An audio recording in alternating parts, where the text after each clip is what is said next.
कार्यक्रम से social media के जरिए जुड़े हुए हैं। अगर आप सच में मुझसे प्यार करते हैं, सच में परिवर्तन करना चाहते हैं, सच में ताकत बढ़ाना चाहते हैं, तो चाहे एक टांग पे खड़े होना पड़े, अगले 40-45 मिनट इधर से उधर मत हटना, अपनी बात को सुनना और फायदा करना।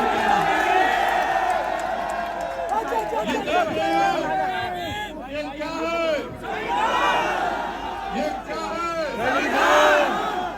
क्या है ये? और मैं आज मुजफ्फरनगर की जनता से ये ऐलान करता हूँ उन तमाम संविधान विरोधी ताकतों को कि जब तक ये आदमी है, आजाद समाज पार्टी है, हमारे नेता हैं, हमारे पदाधिकारी हैं, भीम आर्मी आजाद समाज पार्टी के कार्यकर्ता है, न संविधान की तरफ आंख उठाने देंगे, न संवैधानिक मूल्य को।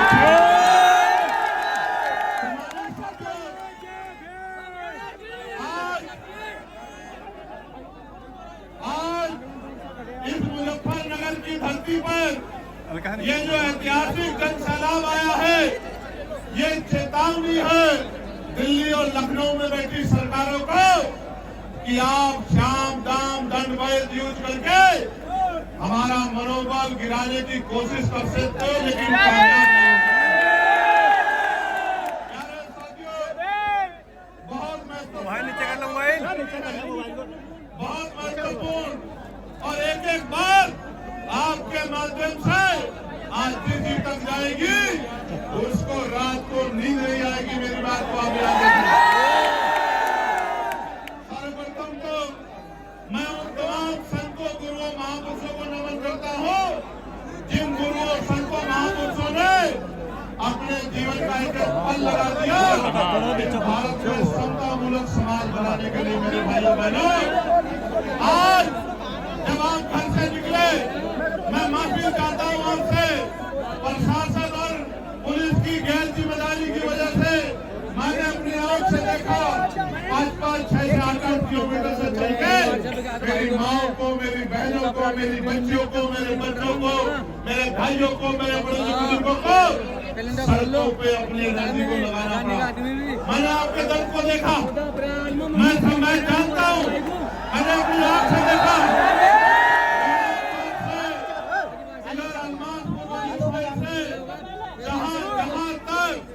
निगाह जाती थी, ये नीले झंडे वाले आजाद समाज पार्टी के लोगों का। मैंने अपनी आंख से देखा कि मैं तो गाड़ी में आया, लेकिन मेरी बहनें, मेरी माएं, मेरे नौजवान साथी, मेरे बुजुर्ग कंधे पे नीला झंडा लेके और हल्के हल्के पैरों से 1 घंटे में यहाँ पहुंचे।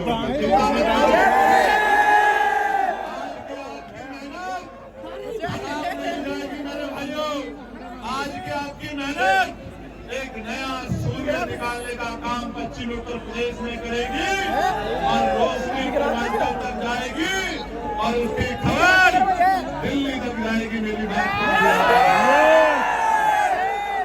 समाजी साथियों, महत्वपूर्ण दिन है, संविधान दिवस है, संविधान दिवस।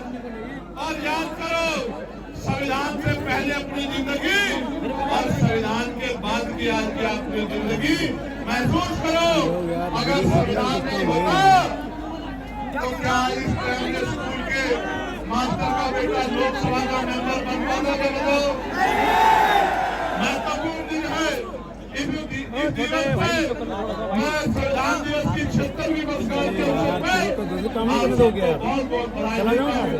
और मुजफ्फरनगर की क्रांतिकारी भूमि पर संवैधानिक मूल्य बचाओ, भाईचारा उपराव अभियान के तहत संवैधानिक अधिकार बचाओ, भाईचारा महारैली में आप लोग पहुंचे हैं।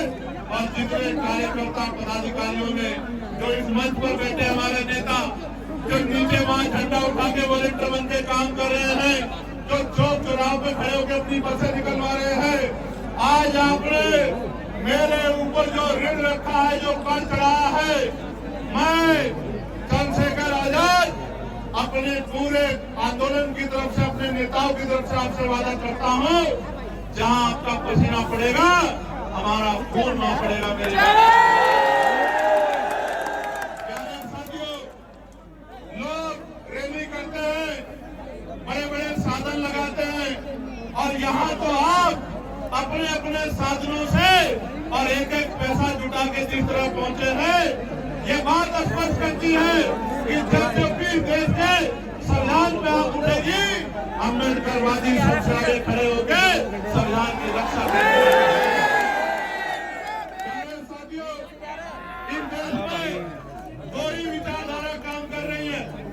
एक फूले साहब अम्बेडकर पेरियार की विचारधारा, बाबा साहब अम्बेडकर की विचारधारा, मामला रामजू वर्मा चौधरी महाराज की छोटूराम की विचारधारा, संजय कपूरी ठाकुर, नारायण बाबू जगदेव प्रसाद कुशवाहा की, संग्राम प्रजापति जी की, मानव वाल्मीकि जी की, मानव काशीराम साहब की, परमानंद लोधी जी की, मां बिजली पासी जी की, अहिल्याबाई होलकर की, अवंतिकाबाई लोधी की, सरदारी बाई की, मां फूलन देवी की, तमाम महापुरुष जिन्होंने अपने प्राणों को बलिदान कर दिया, चाहे परमानंद लोधी जी हो या इस मुजफ्फरनगर में 2 अप्रैल 2018 को जब SC/ST एक्ट को बचाने के लिए आप सड़कों में निकले थे, मेरे आज भी याद है, मेरे लोगों, मेरे आज भी याद है, मैं जेल में था और आपने आंदोलन किया था। यहाँ अमरेश कालरा मेरा छोटा भाई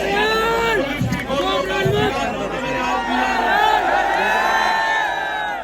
और सरकार की घुटमाई कि आपके भाई को गोली किसने चलाई थी और हजारों नौजवान को जबने लगाकर उनको जेल करवा गया।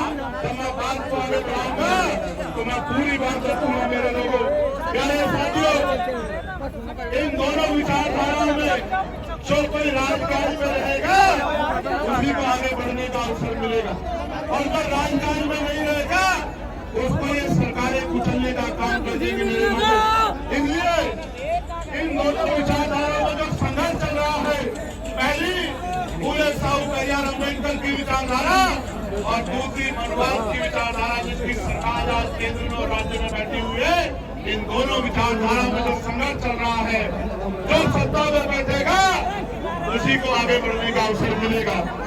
इस संघर्ष को ये आज का संघर्ष नहीं, मेरे लोगों, इसके लिए तमाम महापुरुषों ने, आप महामानव तथागत गुरु से लेके जगत गुरु सतगुरु रविदास जी ने, गुरु कबीर जी ने और पता नहीं कितने संतों ने कुर्बानियां दी है और आज भी संघर्ष जारी है। हम लोग भी कुर्बानी के लिए तैयार है, लेकिन झुकने वाले नहीं है। मेरे लोगों, मेरी बात को समझना, आप मेरी बात पे गौर करो। हमारे महापुरुषों ने संघर्ष की मशाल को जलाया और आज भी संघर्ष की मशाल को लेकर हमारे लोग चल रहे हैं। मानव काशीराम साहब ने, जिन्होंने हमारे महापुरुषों को केवल 23 आगे बढ़ रहा था, किंतु मानव के पास जिनसे संघर्ष था उनसे समझौता हो गया और बहुजन को बना दिया संघर्ष। कि आज हमारा अस्तित्व भी खतरे में आ गया है। संविधान हमारे लिए कितना महत्वपूर्ण है, इसके लिए बाबा साहब ने हमें बहुत दिन पहले आगे किया और क्या कहा बाबा साहब ने? बाबा साहब ने कहा था कि मुझे जाने के बाद मैं समझना जब तक संविधान जिंदा है मैं जिंदा हूँ और हमें संविधान की रक्षा करनी पड़ेगी।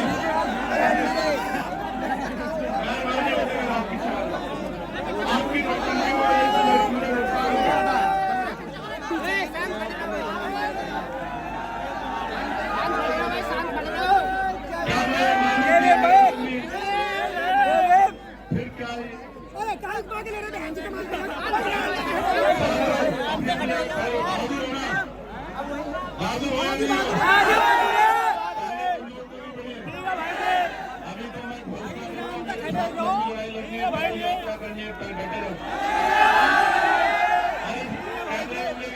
अभी तो मैं कान खोल के सुनो मेरी बात।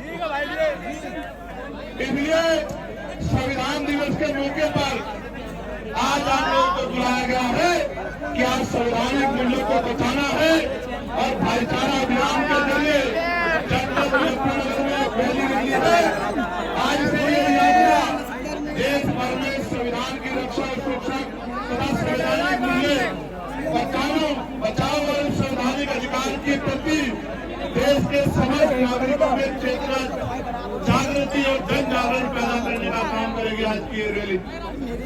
बीजेपी ने तो षड्यंत्र से अच्छे दिनों का झांसा देकर गरीब जनता को गुमराह करने का काम किया।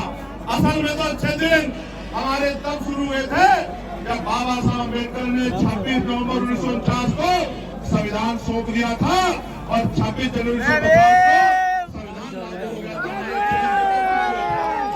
लेकिन हमारे साथ धोखा क्या हुआ? हमारे साथ धोखा ये हुआ कि अच्छे दिन तो आएंगे, ये बात हमें नहीं पता कि राजकाज हमारा बनेगा, जब लोकतांत्रिक व्यवस्था में सीएम हमारा बनेगा, पीएम हमारा बनेगा, तब जाकर अच्छे दिन आएंगे। और जब तक सीएम पीएम हमारा नहीं बनता, हमारे अच्छे दिन नहीं आते मिलेगा। हमारी पिछली सरकारें चली, हमारी सरकार थी 2007 से 12 हमारी सरकार थी, हमारे लोगों की सरकार थी, गरीबों की सरकार थी। जब हम पे राजकाज आ रहा है, हमने हर एक व्यक्ति के अधिकारों को समझने का काम किया। हमें अपनी ताकत को समझना पड़ेगा। हमारी लड़ाई किसी जाति से, धर्म से नहीं है, हमारी लड़ाई देश में राजकाज की है, अधिकारों की है। ये लोग कुर्सी में बैठे हैं, ये अधिकार देना नहीं चाहते और हम बिना अधिकार के चैन से बैठना नहीं चाहते। ऐसा लड़ाई बाबा साहब के संविधान की रक्षा के लिए संवैधानिक मूल्यों के सिद्धांतों को समझते हुए आज इस सरकार ने जिस तरह हमें कुचला है, हमें ये समझना पड़ेगा। संविधान तो बोलने की आजादी देता है, संविधान तो आजादी देता है अपने धर्म को मानने की। आर्टिकल 25, 26, 27, 28, आर्टिकल 30 अपने धार्मिक स्वतंत्रता को हम लोग पालन कर सकते हैं। लेकिन आज कहाँ है स्वतंत्रता? आज तो अगर एक शब्द आप कह दोगे तो बुलडोजर चल जाएगा। इनके खिलाफ कोई बात करेगा तो ये बुलडोजर से उसका घर जमीन कर देंगे। ये हम अपनी आंखों से देख रहे हैं। ये संविधान का राज नहीं है, ये संविधान का राज नहीं है इनका। और जो इनसे ना डरे, जो इनका मुकाबला करे, उस पर ईडी लगा देते, सीबीआई लगा देते, इनकम टैक्स लगा देते। और जो इससे ना रुके उसके खिलाफ तमाम तरह के षड्यंत्र करते हैं। आज की ऐतिहासिक गवाही इस बात की है, लखनऊ और दिल्ली में बैठे लोगों को बताना मैं चाहता हूँ, 1 लाख षड्यंत्र कर लो, अब ये गरीब किसी के बहकाव में नहीं आएगा, अभी अपनी ताकत बना के रखेगा। मुझे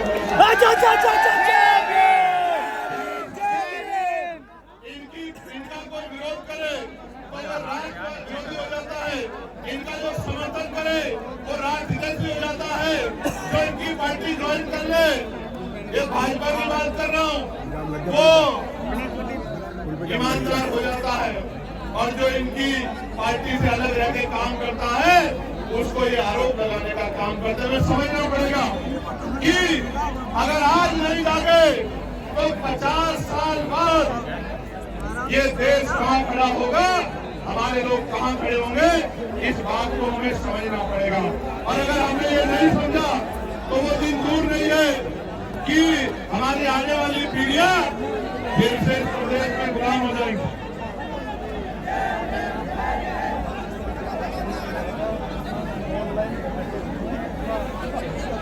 प्यारे साथियों, हमारी लड़ाई कोई साधारण लड़ाई नहीं है। मैं स्पष्ट करना चाहता हूँ, हमारी लड़ाई किसी की पूंछ बनने की नहीं है। हमारी लड़ाई मूंछ बनने की है। मूंछ का मतलब स्वाभिमान सम्मान के जीवन की हमारी लड़ाई है। बहुजन समाज के मान सम्मान और स्वाभिमान की लड़ाई है। क्योंकि पूंछ कितनी भी लंबी क्यों न हो, आप सब लोग जानते हैं पूंछ कहाँ लगती है, और मूंछ कितनी भी छोटी क्यों न हो, मूंछ कहाँ से लगती है आप इस बात को जानते हो। इसलिए मैं कहना चाहता हूँ कि आपको सिर का ताज बनना है। मेरी माताओं बहनों, मैंने भी एक कमेरी माँ की कोख से जन्म लिया है। आप जैसी संघर्षशील माँ, एक माँ जो छुटमलपुर में रहते हैं, उसने मुझे जन्म दिया है।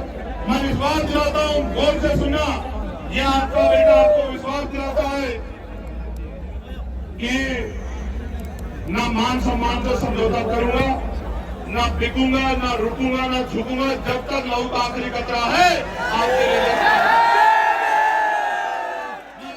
समाज के लोगों से भी कहना चाहता हूँ, आपको याद होगा दिल्ली के तुगलकाबाद का गुरु घर का आंदोलन, लाखों लोग इसी तरह रामलीला ग्राउंड में पहुंचे थे और जेल जाना पड़ा था।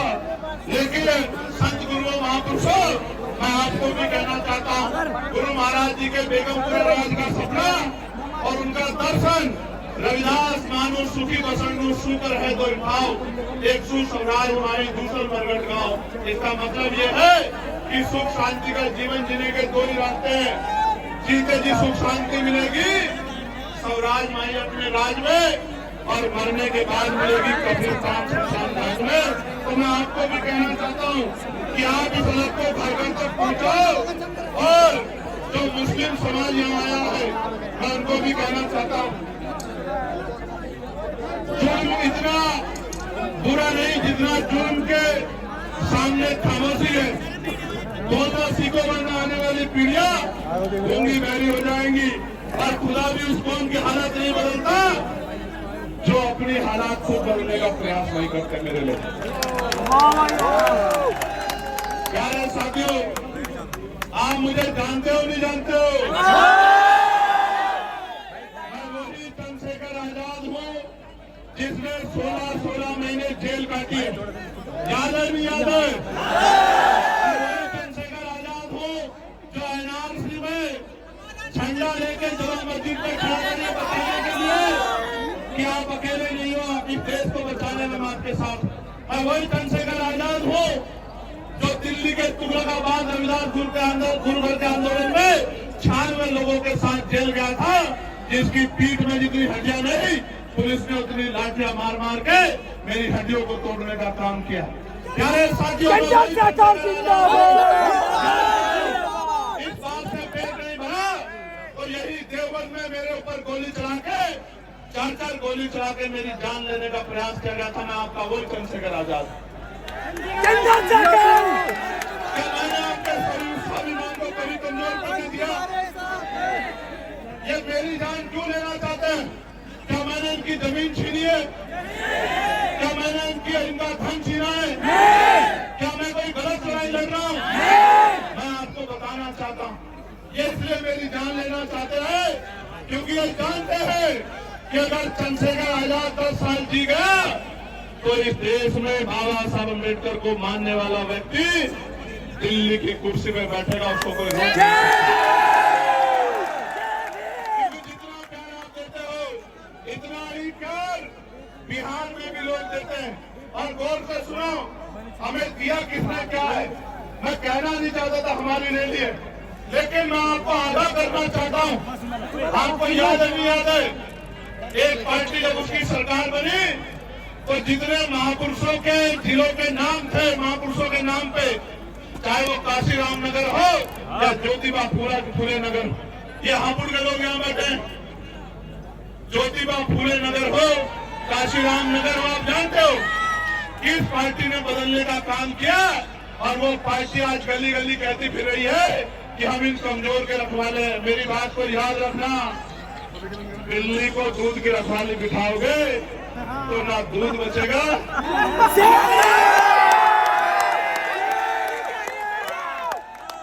आप जानते हो नहीं जानते हो? प्रमोशन में आरक्षण छीनने का काम किसने किया? आप जानते हो नहीं जानते हो? हमारे लाखों कर्मचारियों को खून का आंसू रोने के लिए मजबूर किसने किया? आप जानते हो नहीं जानते हो? और आज वो लोग कपड़े बदल के, चोला बदल के हमारे लोगों के बीच में आके कह रहे हैं कि माफ कहते सी। प्यारे भाइयों, आप जानते हो माननीय काशीराम से बड़ा नेता पिछले 25, 30, 40 साल में हमारे पास बाबा साहब के बाद नहीं था ना? नहीं था। तो माननीय काशीराम की जयंती में जो छुट्टी होती थी वो किस पार्टी की सरकार ने खत्म